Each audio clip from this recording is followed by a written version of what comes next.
Mr. Marston, I've been hearing about your plans. Have you, Miss McFarland? Yes, from Lee Johnson, to settle here and build a life for yourself. I'm afraid those aren't my plans. See, I already have a life.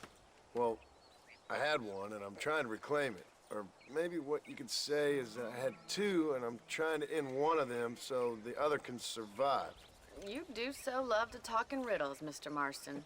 Do you do that, I wonder, as a substitute for having anything interesting to say? Probably, Miss McFarland. Oh, call me Bonnie, you fool. Call me Bonnie.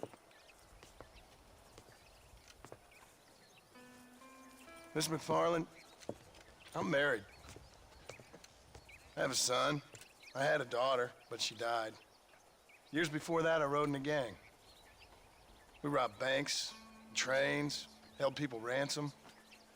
We killed people we didn't like. Bill Williamson was in that gang. Now, if I don't capture my former brother-in-arms, great harm will befall my family. Now, I don't suppose any of this is very interesting to you, but I hope it explains why I wasn't so eager to talk about it. No, I do understand. I had no idea. You poor man. Even in this new country, memories don't really fade. My father was an illiterate Scot born on the boat into New York. He never saw his homeland, but to hear him talk about it, you'd imagine he only ever ate haggis and wore a kilt. And he hated the English for what they had done to his great-grandparents that he'd never met. People don't forget. Nothing gets forgiven. That's true, especially when it comes to money. And you know, even now, after all his labors, my father's debts are still terrible. I worry every day about us losing the ranch. It would kill him. My father died when I was 8 years old. His eyes were, well, let's just say he was blinded in a bar fight south of Chicago. My mother died during childbirth. She was a prostitute, and he was her, well, I don't know what he was. So I was sent off to an orphanage and ran away and fell in with a gang. My word. What a difficult life you've lived. The leader of the gang taught me how to read, taught me how to see all that was good in the world. He was a great man in a way. But you killed people. Sure. And I've suffered for it. And that's the life I left, or tried to leave. Said too much, Bonnie. I'm an uneducated killer, sent here to do all I can do well. Kill a man in cold blood so that another man may do his part to cut crime in an area, and a rich man can be elected governor on the back of these promises. Civilization is a truly beautiful thing, Mr. Marston. Listen, can you help me? Well, I can try. What do you need, money? No, nothing so complicated. I need an extra hand to take out the herd to pasture. Sure. Point me in the right direction.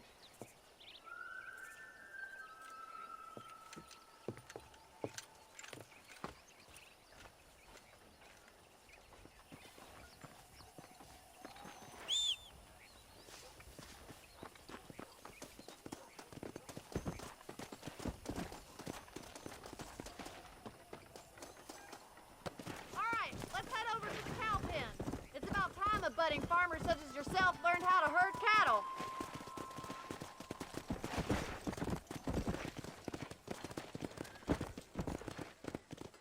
Thank you for telling me all that back there. It must have been hard for you. I hope you understand now why I've been playing my cards somewhat close to my chest.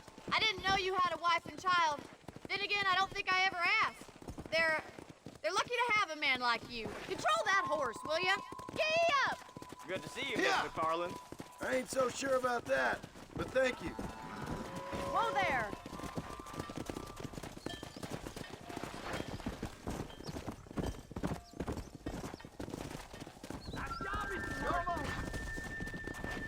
That's it. Come on. Easy now. He's Stay got behind it. him, Mr. Marston. Drive them down the road, Mr. Marston. Keep moving,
Bar.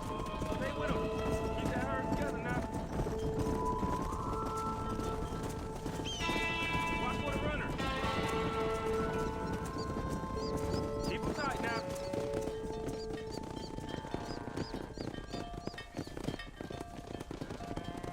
You're not bad with the herd. Ranching might be your true calling, Mr. Marston. Either that, or you were a cow in a past life. Thank you, Miss McFarland. I'll see you later. I have work to do back at the ranch.